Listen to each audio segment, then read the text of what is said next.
vulnerable and underserved areas in an effort to reopen quickly. Doses spread out among 400 zip codes, with large amounts going to LA County and the Central Valley. LA County's public health director is warning that while the number of new COVID cases has been falling, the pandemic is not over. Barbara Ferrer says the biggest worry is that people will relax too much, decide not to wear their face masks. Also confirmed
Welcome to everybody to Queer Politics webinar number 25.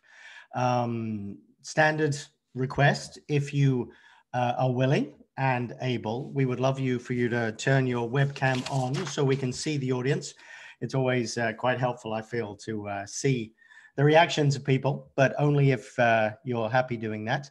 Microphone's off, and we will have our standard setup where we take about half the hour for the presentation today by Scott Siegel, who I'll introduce in a second. And if you would like to ask a question, then please email me in the chat room. You don't need to tell me what the question is. Just let me know that you'd like to be on the question list at any time during the presentation, and I shall compile that list and bring you in the second half of today's hour. So thank you again for joining us. Really appreciate the continued attendance at these seminars, these webinars. As I said, this is the 25th, and we will continue on through April, and then talk about post-pandemic webinars, perhaps in the fall, and what people would like to do at that stage. So without further ado, let me introduce our presenter today. I'm very excited because I've been following his work for a long time now. We have Scott Siegel, who is a professor of international relations at San Francisco State. And as many of you know, Scott focuses on LGBTQ politics, on anti-Semitism, and chiefly has focused in the European context. Has a couple of recent articles that speak, I think, directly to the work that we're interested in this webinar, Rainbows and Crosses, the non-compliance with EU law prohibiting sexual orientation discrimination, which was in the Journal of European Social Policy last year.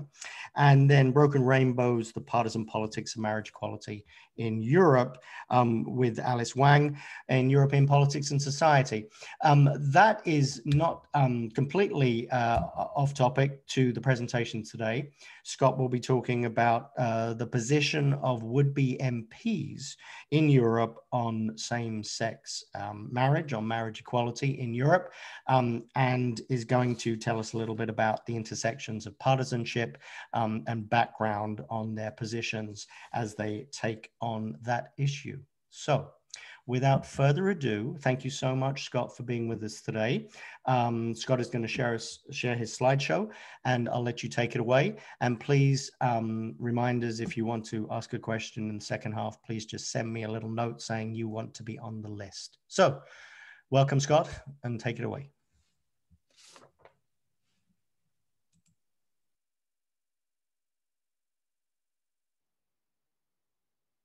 Scott is muted.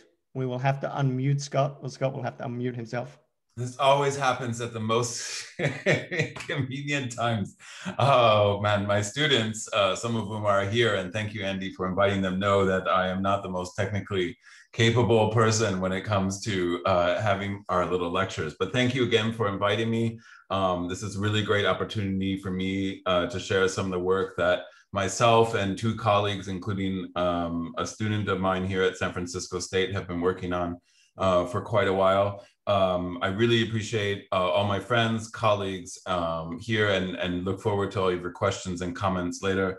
One thing I do want to say before we continue is that since this is San Francisco State function, I'm representative of San Francisco State, I want to acknowledge that I am on the land of the Ohlone and Coast Miwok peoples, and I honor those ancestors.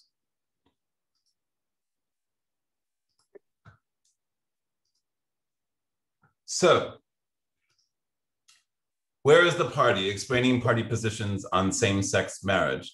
And this is a co-author piece by myself, Stuart Toombul de Gerte, and Brian Ollinger. And my co-author, Brian, thankfully has able to join us today, but I will be giving the main presentation. So the outline of my talk is basically follows a standard format. I'll talk a little bit about public opinion, political parties, and LGBT legislation. And then I'll talk about why MPs matter and even why parties matter for the advancement of LGBT legislation, what explains members of parliament preferences and the contrasting literatures about what explains the preferences of members of parliament or even party members on LGBT legislation, specifically same-sex marriage. I'll present some of our data and results and implications for future research. I should also say that this piece has been submitted to a journal, and we gratefully received a revise and resubmit. So all the comments and suggestions for improvement of the paper would be highly welcomed as we resubmit the piece for consideration. So starting with an obvious fact that I think almost everyone here in this workshop understands is that there has been substantial public opinion change on LGBT rights almost across the world, as some of the recent literature has shown, but especially in Europe. And so on the left, you see the acceptance of homosexuality over time using various data sets. This is Pew studies that compared their survey responses from 2002 to 2019. And this is entire world data. Now, I do want to caution that this is from 2002, when there already was a great deal of public opinion shift on homosexuality and its acceptance in Europe. But also you can see that there has been growing acceptance in other parts of the world, such as South Africa, India, Turkey, Japan, United States, UK, and France. And many of you who are here have written about public opinion change and the causes of public opinion change. I'm not going to get into that here. But I do want to acknowledge this as sort of the baseline of the motivation of our paper. On the right, you see the evolution of the acceptance of homosexuality through a various aggregation of different polls as well. And the advantage of this presentation is that it includes the averages from 1981 to 2000 for OECD countries, and then their rise in 2001 to 2014. And of course, most of you are going to notice that there are large increases, and some countries increase much more than others. Some see very little increase, and some of you who have done recent work show, of course, that there has been a decline in support, as the table on the left also shows as well. And a lot of you have already done research, a lot of you who are here and others have done research to show that public opinion has changed and that has been important for the advancement of LGBT legislation. And there is a strong relationship. So what I wanted to do is present additional findings from Volfor's study for the OECD, which looked at the relationship between public opinion change and LGBT legislation, just legislation related to sexual orientation. And this is an alternative index from the more commonly used ILGA index, as some of you may be familiar with. And on the left are the descriptions of, or the elements of the index that she had constructed. And on the right is this linear relationship, strong linear relationship. But those of you with a keen eye or even a not so keen eye will see quite quickly that there are lots of countries that deviate from the mean. There are some countries that you see that are outliers, and there are who have passed very little legislation. And keep in mind again that this is a little dated. This is 2016, so it could be updated. And I'll show you a slide where it's a little bit more updated in just a second. And then there are laggards, of course, but generally there's a strong linear relationship. But it's not the best fit line for looking at the trend between changes in public opinion and legislation. In fact, there's a strong quadratic version, a way of explaining this relationship.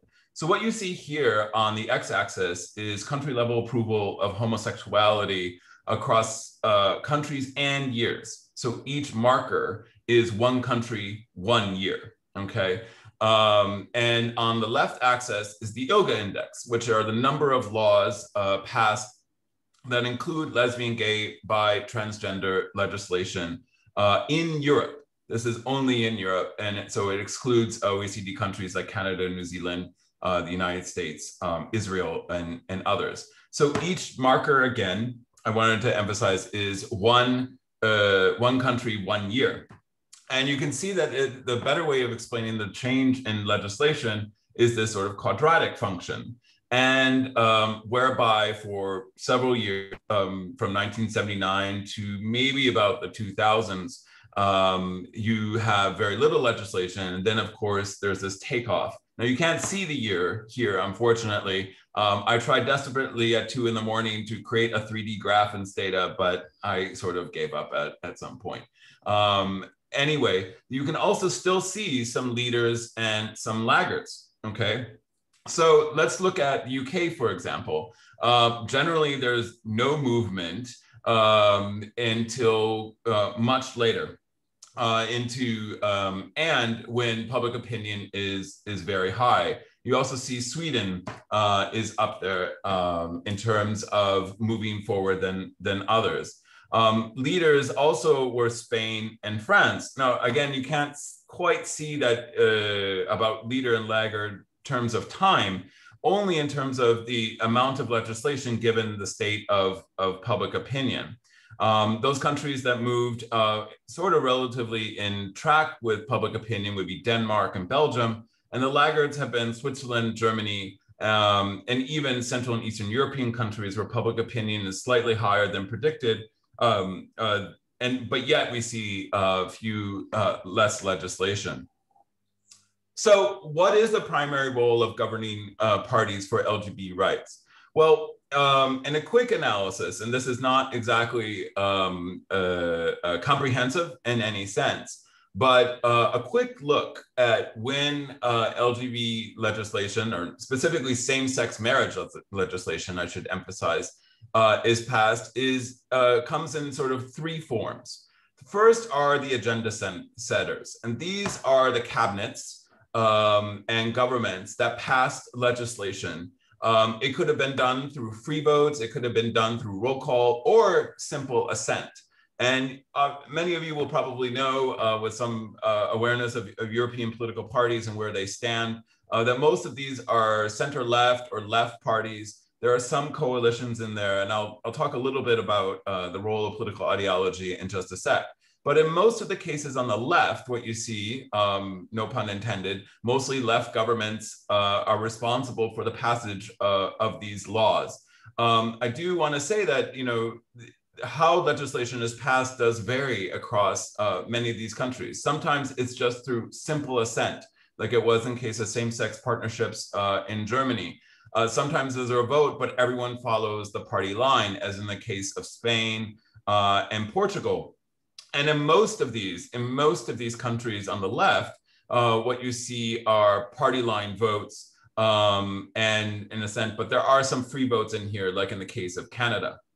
Then you have the gatekeepers. And I call these gatekeepers, or we call these gatekeepers, because we think that these are parties in government that when they change their position, on same-sex marriage is passed. So these are conditions in which all these parties are in government. So many of you know, of course, of the case of the CDU, in case of Germany on same-sex marriage, the Conservatives and Liberals in the UK, the National Party in New Zealand, the UVP, but only with regard to same-sex partnerships, the Liberal Party in Australia, and I include this Liberal Party here simply because they permitted the mail survey to take place, and the NCP coalition in Finland in 2014. The roadblocks to same-sex marriage, of course, some of you may know, are the UVP in Australia.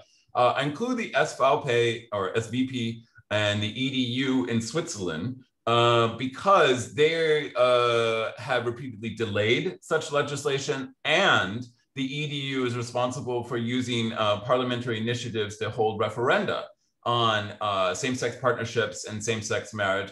The NCP in Finland, when they blocked the consideration of same-sex marriage in Finland in 2013 in the Legislative Committee, and of course, Republicans here in the United States. And I put a little number sign, hashtag there, only to emphasize that it has not to do with same-sex marriage, but other elements of pro-LGBT legislation, such as the Equality Act, which recently came under consideration.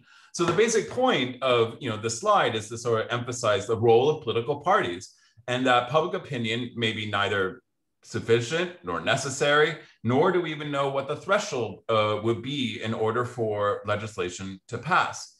So let me step back for a moment and consider why candidates for office will really matter.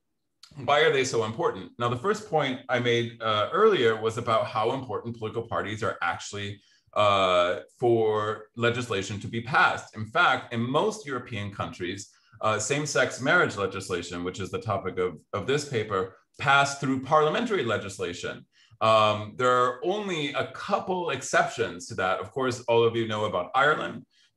In Austria, same-sex marriage legislation essentially came through a decision of the Constitutional Court. In Italy, it would be a complicated case whereby a ruling by the European Court of Human Rights propelled the Renzi government to pass legislation.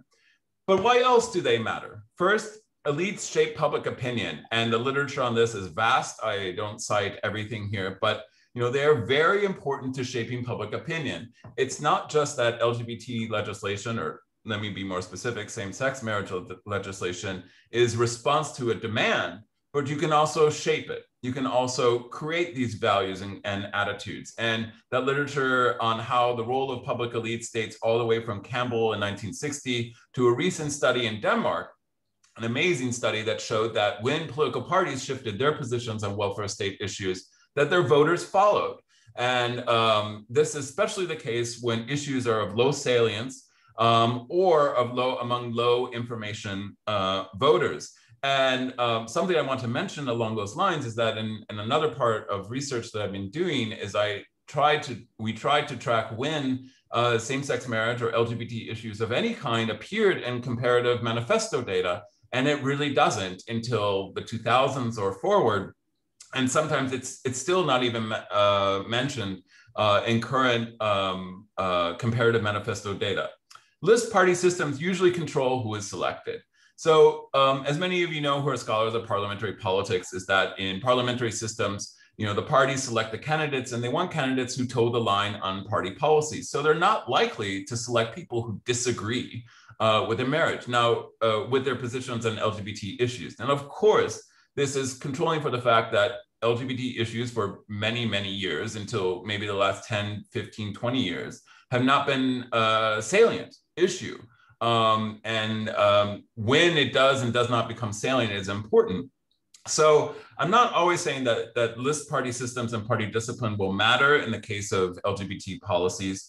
But in general, we could say that the party is going to select people, and people are going to select in to political parties that share their ideological views. And we can make the assumption, I think safely, that those who are for and against LGBT issues are going to select parties and be members and be selected according to those positions on the issues. Sometimes MPs are released to vote their conscience on morality policies and have free votes. So there is a literature that shows that when you had free votes on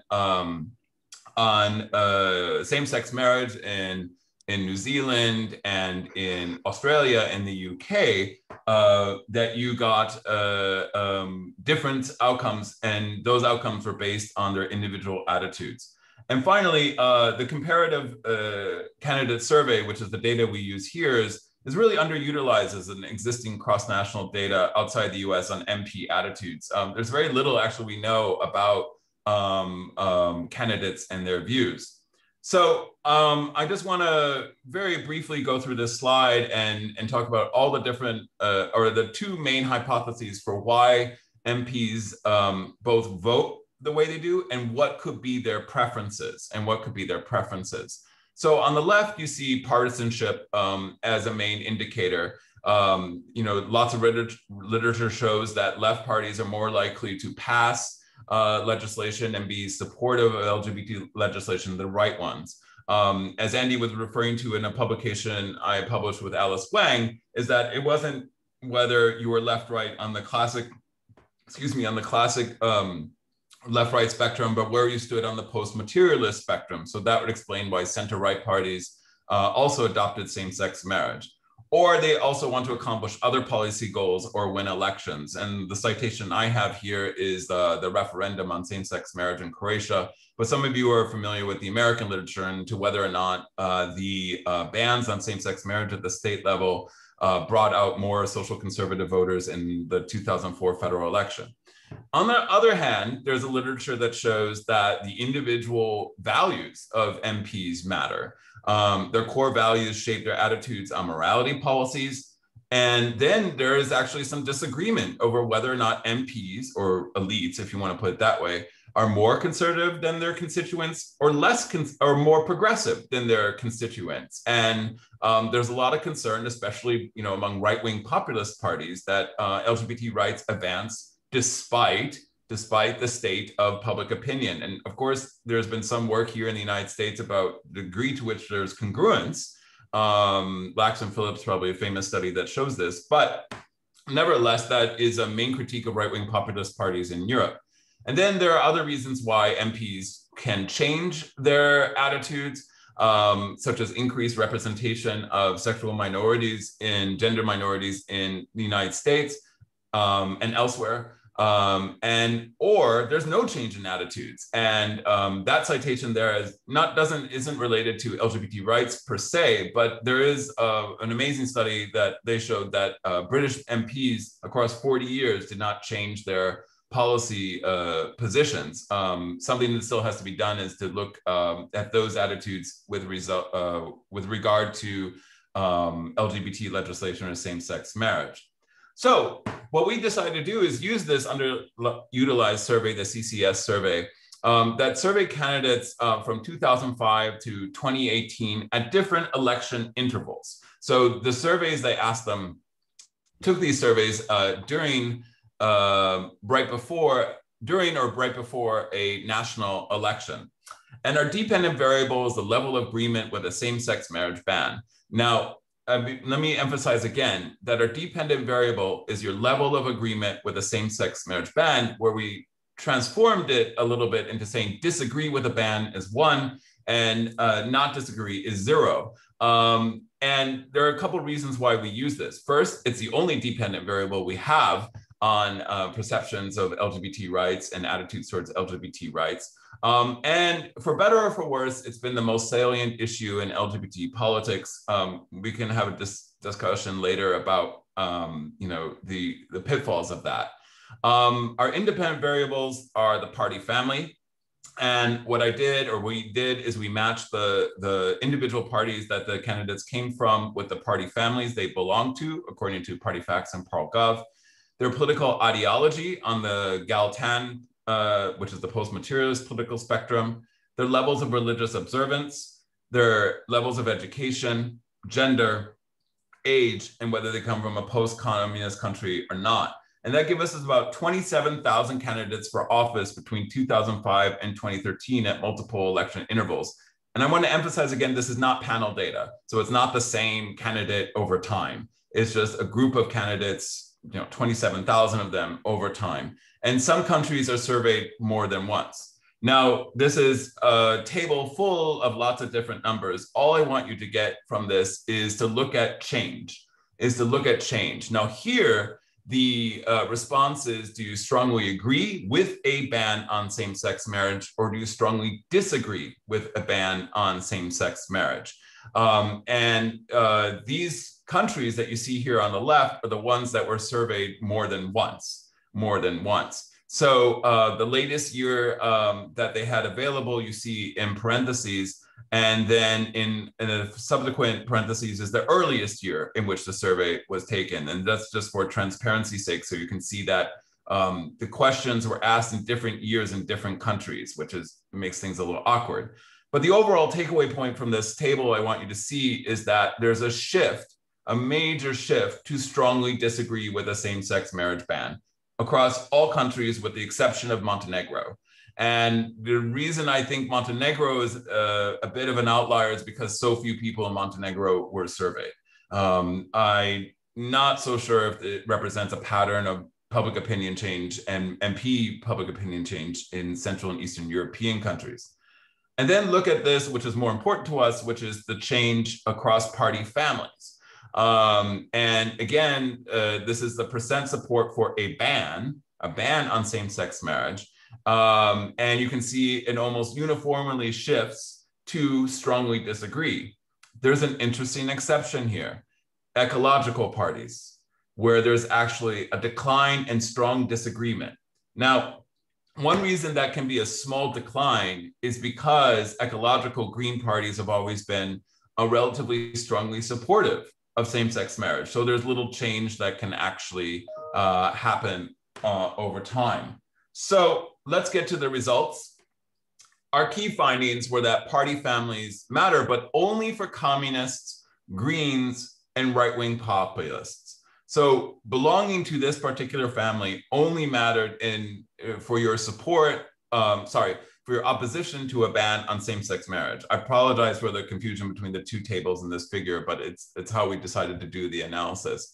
And Greens, something I wanted to emphasize about Greens is that you can see that Greens were less likely to oppose a ban on same-sex marriage. And that was the first sort of alert that we had, that Greens don't quite behave, or people in ecological parties don't quite behave as we expected them to.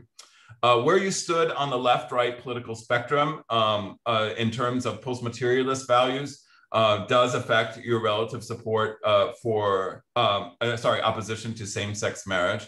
Socio-demographic factors matter as predicted, except age. As you got older, you were more likely to oppose same-sex marriage. And that's contrary to a lot of the literature, but our suspicion is that it's really just a function of the sample, which is that most of these MPs are older anyway. There are very few young MPs, which actually leads to issues later. Religiosity matters immensely. The degree to which MPs go to church has a huge role in their attitudes towards a same-sex marriage ban. And as many of you know, being from a post-communist country also has a huge effect. And so this is just to emphasize the role of religion across party families. And it's significant among all parties. is that religion among the people who belong to these parties, religious observance, matters quite a bit in terms of their attitudes to same-sex marriage. There are no parties really that have sort of a uniform position on it, irrespective of religious degree of religious observance, even among Greens. So our implications are that if moral beliefs, not partisanship, affect attitudes, then first, religion explains the partisan division when free votes are taken on LGBT, and I put in parentheses T for now because that will be, it's not included in this study. And the advancement of LGBT plus laws depends on shifting attitudes of MPs, party leadership, and or replacement, or some combination of all. The shortcomings of our study is that it does not explain voting behavior in Parliament, and that's very difficult to show. And we would really like to, in future stages, refine our dependent variable as much as possible, especially with regard to roll call voting, because as we were reviewing the legislation, getting legislation passed on same-sex marriage involves a lot of complex issues of whether or not joint adoption is included and equal access to IVF treatments is included. And I think that's something that is not considered enough in the literature on same-sex marriage. So our future research is, we really want to explain change and change in attitudes and the analysis of manifesto or parliamentary speeches as new sources of data. Does voting behavior change among individual MPs, and does it depend on the party system, institutions, and veto players? And finally, is there congruence? And that's very, very difficult to do in a European setting because of lack of data compared to the United States. But that's where we really want to go. As you can see, it's a large project that has multiple stages to it. And this is just a snippet. So I apologize for going a little 1 minute over my allotted time, but thank you for letting me share our results. And I look forward to your questions and comments. Fabulous. Thank you, Scott. Okay, let me make a call for questioners, commentators. So please send me a chat message if you'd like to be on that list. While I'm waiting for that, let me start with a couple of questions, Scott. Two separate things sprung to my mind.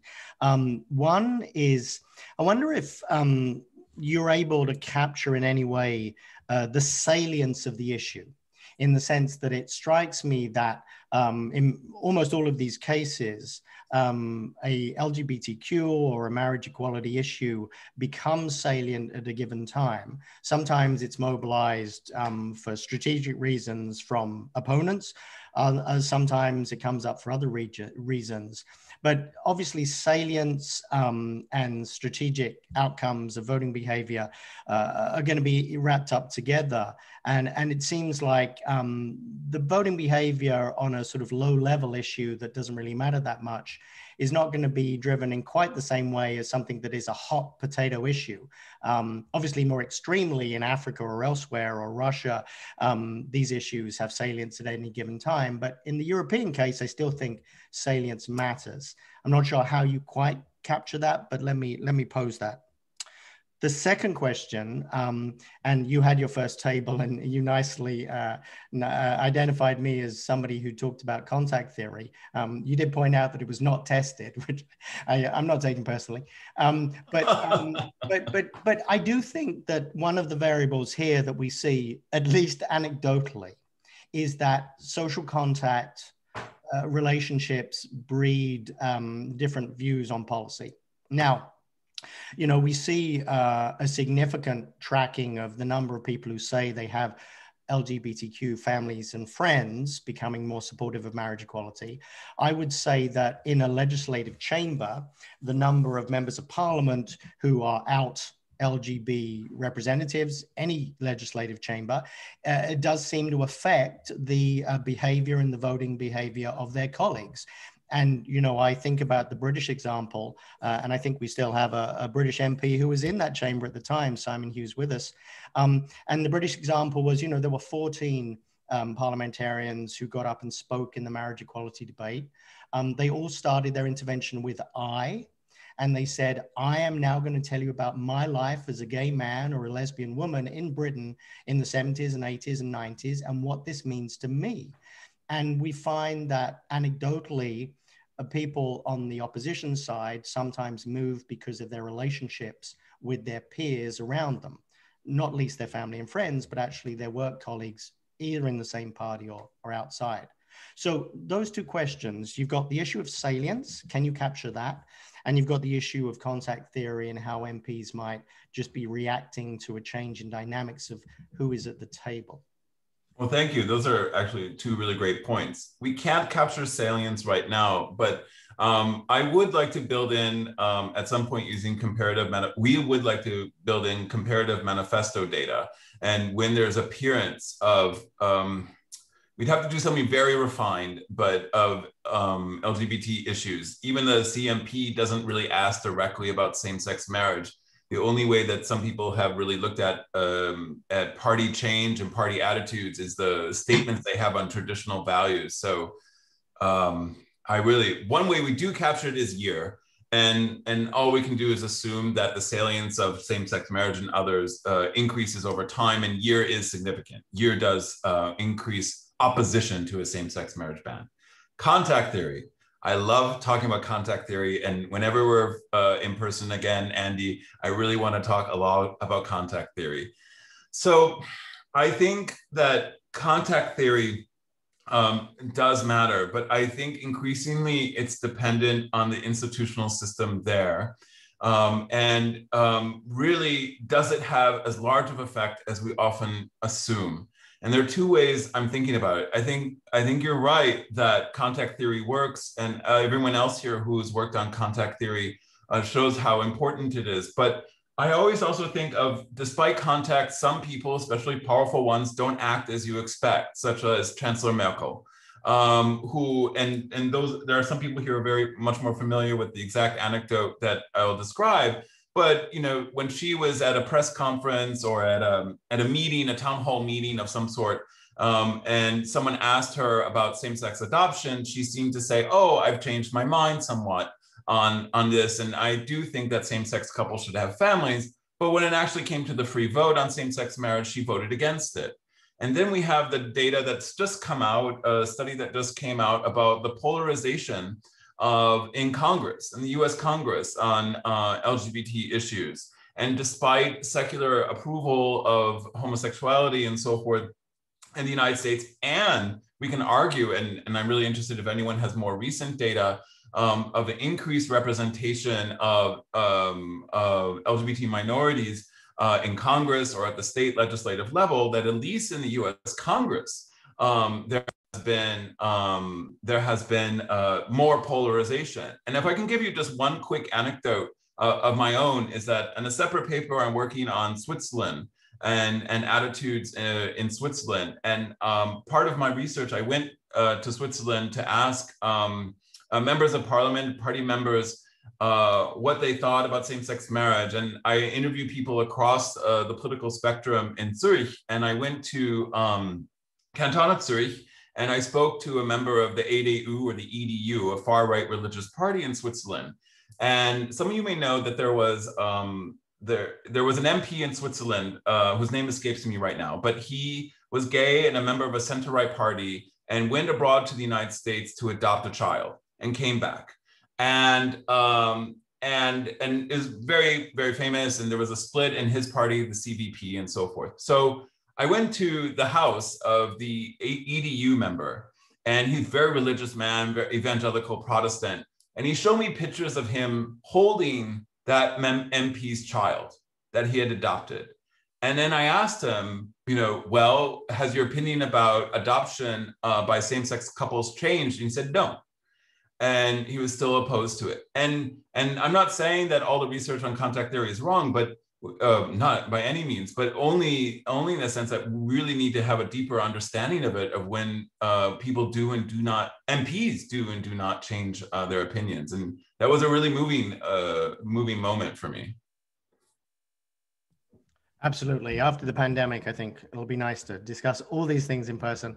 I'm going to call on Irving Anderson in a second, but I just wanted to make one note on your German example. I did interview Stefan Kaufmann, who's the CDU MP for Stuttgart, an openly gay man, one of the few CDU members of parliament.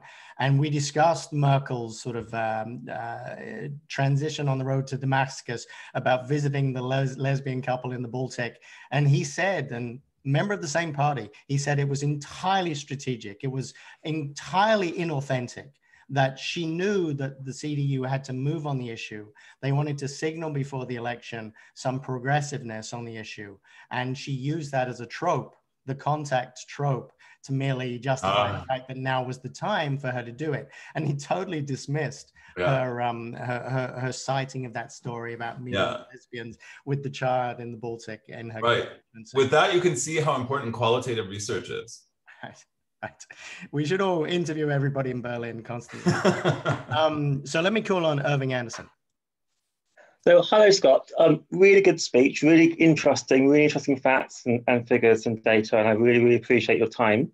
So I work in the House of Lords, and my experience of working in politics and understanding these issues, especially the LGBT issues, is that the UK approach has always been more of small steps. So they brought in legalization for adoption, same-sex marriage, equality laws, legalization, the equalizations of the same age for sexual consent over a period of a long time. Where in France, we saw it in quite a lot at once, and almost that created more of a public reaction because it was too much at once. And the one thing about society is people don't like big change. I mean, I know I say that from someone who works for the Conservative Party, that's maybe a biased viewpoint, but I guess the interesting aspect would be is, do you think small steps work better in creating those changes for society, or do you think that the bigger steps will actually make those big changes? I'm going to pull my card as a social scientist and say, I don't know if it's better or worse, and say just empirically what happens. I think my view based on, because it depends, what do we mean by better? I mean, better, is it, change, and that we all agree that, more equality is better, at least everyone, at least I hope at this webinar. But empirically what happens? My strong feeling is that, when change happens depends on the parties in power. And it's simply in the case of France that you're not going to get any movement at all until the socialists came into power, right? And then you would have to wait for the conservatives to change their views. And that was true because even French public opinion, when same-sex marriage was being disputed, was relatively split. It was relatively split. I mean, there are lots of conservative Catholics. Just because they don't go to church doesn't mean, or maybe they do, they don't tell you that they go to church and so forth. Compare that to the UK and this gradual shift over time. And what we've collected is roll call votes on all kinds of legislation in the UK since equalization of sexual consent to same-sex marriage. And I'm still trying to figure out what a division is actually. But, and I think that I would say, I don't know. I think that's the best answer, is I don't know whether it's better or worse. I think there are people here in the United States, right? The big debate over same-sex marriage here in the United States among social movement that said, do we go through the legislative process or do we go through the courts, right? And better, well, look, if your rights are under attack and you're being discriminated against, you go to court, right? And that is certainly a legitimate view. Or do you go through the legislative process and look how long it takes in the case of Switzerland, right? Now, it takes a long time in Switzerland because of all the veto players and the polarization there. And 80% of Swiss, want same-sex marriage and have wanted same-sex partnerships.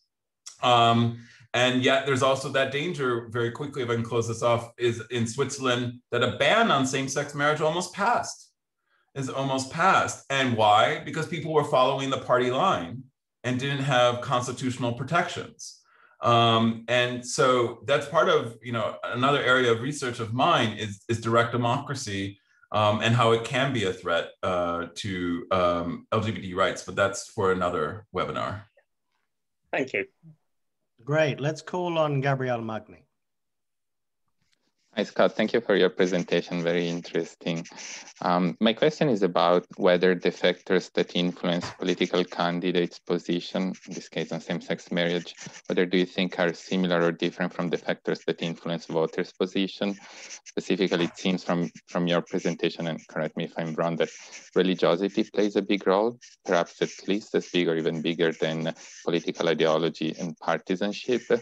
And I was wondering if you think that that would be the same among ordinary citizen voters, or if you think that the dynamics are different when we look at political elites and citizens. And then related to this question, since you have a very rich data set over more than a decade, I was wondering if there is any way for you to talk about whether the change that we see in political candidates' position is a consequence of the change that we see in public opinion, or whether they are leading the change. And so citizens are taking cues from political elites and they are becoming more supportive. Yeah, let me take the second one first. And that is, yeah, I think one way we could expand on the paper if we have room is that we could make change in the average position of a party family, the dependent variable, and then look at other factors like social movements, public opinion, and so forth. And I'm not sure if we have room to do that, or maybe that's just a second paper or fourth paper, I guess, at this point. But yeah, I definitely do that. It's really disappointing that we don't have more data in Europe on the positions of, at least comparative data, positions of candidates and people in office, but that's one thing that we could do. The issue of defectors. I think that in Europe, in the past 10, 20 years, as LGBT issues have become more salient, that my suspicion is that, and I'm not sure if this will directly answer your question, is that a lot of polarization is starting to happen. And there is some evidence that the defectors, who used to be very religious, or are very religious, are joining right-wing populist parties over the issues of what's called social issues, let's put that in quotes, like LGBT politics. So for example, in the case of Switzerland, what I found so far is that in the early years of the debate over same-sex partnership and so forth, religious observance played a strong role in support for same-sex marriage using survey data. But then over time, party identity played an even larger role. And I think those of you who are scholars of American politics know that there's a small amount of literature that shows that party ID can determine your position on social issues. And so I hope this answers your question about defectors, but maybe it is among citizens and party members, at least anecdotally, of religious observant people moving towards particular parties because of specific issues. I mean, just brainstorming about America, evangelical white Christians moved to the Republican Party when they were apolitical for so long. And I really want to see if that's the case in Switzerland as well. Fabulous. Now, it would be remiss of me not to invite one of our audience members to speak to us, because we actually have one of your many data points with us in the audience. So, yeah, I know, it's okay. So Sir Simon Hughes, Simon, my friend of old, was in the British House of Commons voting on this issue. As many of you know, a leading liberal, socially liberal in many ways, but also somebody who is a religious person, a religious figure in British society as well, and an out LGBT member of parliament. So it'd be really interesting, Simon, if you could give us a little feedback on your experience of passing this legislation in that parliamentary club, and what you think drove the success of that in 2015. Andy, thank you. Scott, thank you very much, and welcome to everybody else. I think there are 3 points I can helpfully make sort of by summary, Andy, and I'm happy then if people want to probe anything to come back. The first is that in places where there are direct democracies, Switzerland's an obvious example, Ireland is an obvious example, the assumption has always been that they are conservative mechanisms, that they are, I remember when I was at college 100 years ago, a Swiss friend of mine telling me that in Switzerland, people who want to slow things down will use the referendum in Switzerland, and the referendum generally is a mechanism for slowing things. Now, that I think is a fair assumption, but in the end doesn't always prove to be successful. And the Irish example is probably the best example. Ireland, a strongly Roman Catholic country with traditionally conservative views on social issues, and you'd probably say conservative views in politics, in that, as probably most people know, Ireland doesn't have a conventional left-right political tradition.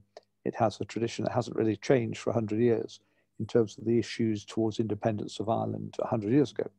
And those are the two larger parties, though there are other parties. But what happened in Ireland was that key individuals who were key opinion formers managed to effectively shift the whole of the debate. And one of them was the then president of Ireland, a woman president of Ireland, who, with some other senior individuals, in fact, two very senior and highly respected people in Irish politics, both women, both from a church tradition, from a Christian church tradition, made their case very clearly that there ought to be change. And the way they did it was by citing the example of people in their own families. And the case that was most effectively made was when people turned the issue into a personal issue about their child, their grandchild, and where very senior, highly respected, much loved individuals effectively said to the public at large, would you really think if this was your daughter, your son, your granddaughter, your grandson, you would want to deny them the right to be with somebody they love on this issue? And I think of all the other issues, that's what turned that round. And it was a very significant majority in the end for change in Ireland as a result of that. And it became a very personal campaign. And in the end, it became stronger than all the traditional views of the Roman Catholic and other more right-wing, more traditional churches and others. So that's the first point. Now, most countries don't do these things by direct democracy. Most of them do them by a parliamentary process. And as Scott quite rightly said, that can happen in one of two ways. Either it can happen incrementally, and thank you, Scott, for disaggregating all these things, or it happens that there's a whole bundle of things that are all put together. And the UK example has been incrementally. Interestingly, I mean, more than incrementally, because of the slight anomaly that we have that Northern Ireland, part of the United Kingdom, had power to legislate on these things, but did not do so and did not want to do so because of a stronger traditional Christian, more right of centre view, until for a temporary period, the government in Northern Ireland wasn't functioning. And so the responsibility was transferred to the House of Commons, which then legislated, as it were, over the top of Northern Ireland and imposed it and liberated Northern Ireland to the same way. But generally, they went incrementally. And my experience about that, as somebody who, Andy, you rightly said, lived through all this process, was that at the beginning of the process, so the most controversial area at the beginning was the age of majority question in the UK. It was led from the back benches. It wasn't led by parties. It was led by prominent people, one of whom was a conservative female backbencher. And that battle was fought sort of on its own terms. It took a long time to shift, particularly the two biggest parties in the UK, the Conservative and the Labour Party. The Labour Party were nervous about it. The Conservative Party had a lot of people opposed to it. But it was very dogged determination by individuals who effectively won the day on that issue. And then once you'd won the day on that issue, then you could open up other issues. And then the third observation I'd make is that it does make a big difference if the party leadership is persuaded to do something, because a lot of people can then hide behind that. And I don't mean that disparagingly, but people who would assume that this would not be a very popular or easy issue for them in their constituencies, and of course, different countries have direct elections, constituency elections, and other countries have list elections. Some countries obviously have mixed representative bodies. But it's often the case that people who would never see this as an issue that was their biggest issue and would be probably quite nervous about it, in the end, if the leadership nails its colours to the mast, bluntly are willing to go along and do that. And that was certainly the case in relation to equal marriage in the UK. The Conservative Party had a leader, David Cameron, at the time, who was in social terms a progressive, a modern leader who wanted a more diverse party, who understood that for the Conservative Party to do well, they needed to be seen to be more inclusive of LGBT people, more inclusive of Black, Asian, minority, ethnic, and other people, more gender equal and so on. He understood that completely. And some of his allies at the top of the party understood that. So his leadership was clear. He became Prime Minister in 2010 in a coalition government with us. And he was persuaded, and indeed one of the more obviously conservative members of his government, Theresa May, who later became Prime Minister, not somebody regarded as a radical on these issues, was persuaded that this was the right thing to do in sort of simple equality terms, without it being a matter of the heart, was persuaded as a matter of logic that it was the right thing to do. So that suddenly the two people in the leadership of the party, the Prime Minister and the Home Secretary, the two senior relevant people, were persuaded by a third colleague with whom they're in coalition that they should lead.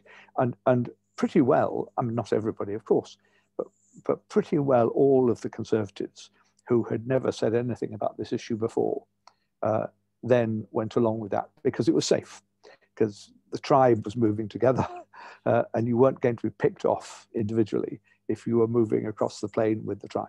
So I think, Andy, those are the three characteristics of the process. And my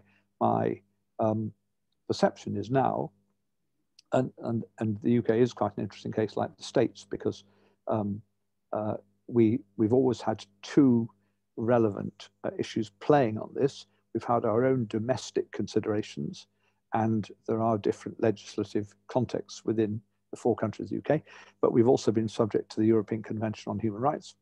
And therefore there is an overriding sort of equality mechanism. And of course, the very first case, the very first movement in the UK on these issues was taken by somebody going to the European Court of Human Rights back in the 60s or 70s, I mean, a long, long time ago. And so the process began in the UK, actually not from the bottom up, but from an individual citizen, not a parliamentarian, going to court, asserting their rights. And that started to open the doors. Right. I hope that's helpful, but obviously there's a very interesting further, Andy, you're a big expert on this, but there's very interesting whole further conversations about all these things. Is very helpful. And I just want to quickly respond is that you're completely correct that direct democracy mechanisms are a conservative tool. And you see this lately in Central and Eastern Europe, but also in Liechtenstein. And Liechtenstein was also a country that was forced to have had a referendum over same-sex partnerships. And that was led by social conservative groups along with a center-right party over it. And you know, it is I think what your comments reveal is, and another thing is the importance of qualitative research again, is that often when we're doing these broad patterns of studies, we're not really getting to exactly what happened and why. And for example, the ability to give cover to others, to the ability to have MPs change their views just because the party leader did. Some of that is not going to be covered in some of our regression analysis. And then, at the end, in response to the Merkel case, Philip's comments and Andy's comments and everywhere is that, it makes us really think again about contact theory and what really drives change. Is it, simply political maneuvering that, you see here in the United States, or changes in view? And it really helps us rethink then a lot of our existing ideas about the role of social movements, about the role of norm cascades and all that. And of course, the strong version of my argument is that parties matter. And maybe it's not even parties, it's party leaders, which is what you can only capture with maybe a qualitative study. Andy, can I make one more sentence comment? I'm conscious of time. One of the things one should observe is that historically, in the last 50 years, often people thought that what was likely to get them most votes, particularly in tightly contested seats, was presenting yourself, and this is a bit conventional, as a happily married man with children, or a happily married woman with children, normally happily married man with children, because it was thought to show a group who could therefore represent you, whether you were male, female, younger or older. And eventually people realized that firstly, sometimes that was a misrepresentation of the truth behind the wall. But secondly, in the end, the quality of the individual and the individual's campaigning and views should be judged on their own merits, and their family relationship should not be something that you took into account in deciding. And so parties and individuals started backing off, presenting themselves as the image of the modern family. In the States, I observe that has not moved as far or as fast. And I still think it looks as if, although of course there have been senior gay candidates for presidential office, but still it's very often somebody who presents themselves as a man with wife, children, grandchildren, all the other people. You get the whole package rather than just judging somebody on their individual merits. Thank you. No, thank you, Simon, so much. I think having our data points tell us the gospel is really crucial, and I appreciate that. We're out of time, but and I apologize if I didn't get to your questions, but I would just leave us with this thought for Scott and everybody else. I do think that there's going to be a very fascinating parallel study around transgender issues once they play out, because you have a very different context. And I think the role of party leadership, the role of contact theory, the role of religiosity, and also historical sort of partisanship is going to be fascinating to see how it plays out differently or similarly to LGB issues when it comes to the trans issue. We're already seeing in Scotland that the SNP is being riven by the trans issue where it was not riven by a lesbian or gay or bisexual issue. And I think that's going to play out in a lot of places. So that's going to be ultimately an interesting thing to compare it to. So thank you, Scott, for presenting to us today. Fabulous work, and I hope it gets published and accepted. We do too. I'm sure you do. I can say that because I wasn't a reviewer, so it's okay. I can exclude myself from that pool. Thank you all for joining us today. Next week, we will see you again. Keep well, keep safe, and we'll see you next Thursday. So goodbye. Thank you very much.